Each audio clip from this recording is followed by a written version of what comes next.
Hi மக்களே, எல்லாருக்கும் belated தை திருநாள் பொங்கல் நல்வாழ்த்துக்கள். ரொம்ப லேட்டாக தான் இந்த வீடியோவே வரும். ஏன்னா பொங்கல் 3 நாளுமே செம்ம பிஸி ஹெக்டிக்காக போச்சு. ஃபஸ்ட் டே பொங்கல் நல்ல பானை பொங்கி 2 பொங்கல் வைப்போம். பால் பொங்கல் ஒன்று, சக்கரை பொங்கல் ஒன்று எங்கள் வீட்டில். ஸோ அது 2மே வச்சு நல்லபடியாக காலங்காத்தாலே நல்ல பொங்கல் வச்சு படைச்சி கும்பிட்டுட்டேன். இது எங்களுடைய கல்யாணம் 2வது பொங்கல்.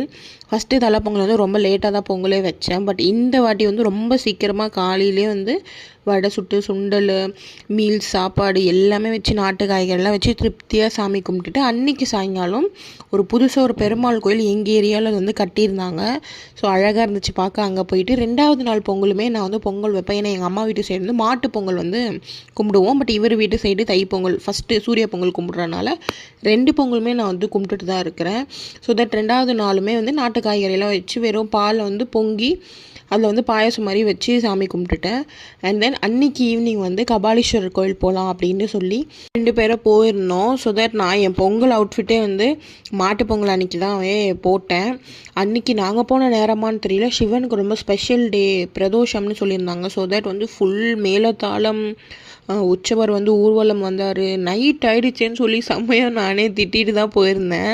8:30 மணிக்கு மேலே கோயிலுக்கு போகிறோம், யாராச்சும் போவாங்களா அப்படின்னு கத்திட்டு இருந்தேன். பட் போனது ரொம்ப நல்லது.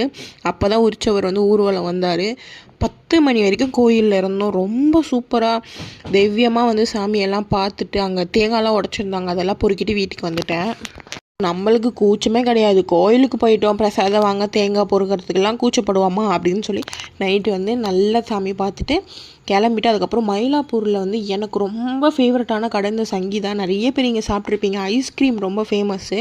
30 ருபீஸ் சார்ஜ் பண்ணுவாங்க. பட் அந்த டேஸ்ட்டு சிட்டியில் வேறு எங்கேயுமே எனக்கு கிடச்சதே இல்லை. எனக்கு சின்னதுலேருந்தே இந்த இடம் ரொம்ப ஃபேவரெட்டு. எப்போல்லாம் மயிலாப்பூர் போகிறோன்னா அப்போல்லாம் இங்கே ஐஸ்கிரீம் சாப்பிட்டு தான் வருவேன். ஸோ தட் போனதுமே கோயிலுக்கு போயிட்டு அப்படியே ஐஸ்கிரீம் சாப்பிட போய் அந்த ஐஸ்கிரீமை சாப்பிட்டதும் அந்த நாஸ்டாலஜிக் ஃபீல் சின்னதுலேருந்து டேஸ்ட்டு மாறாமல் கொடுத்துட்ருக்காங்க.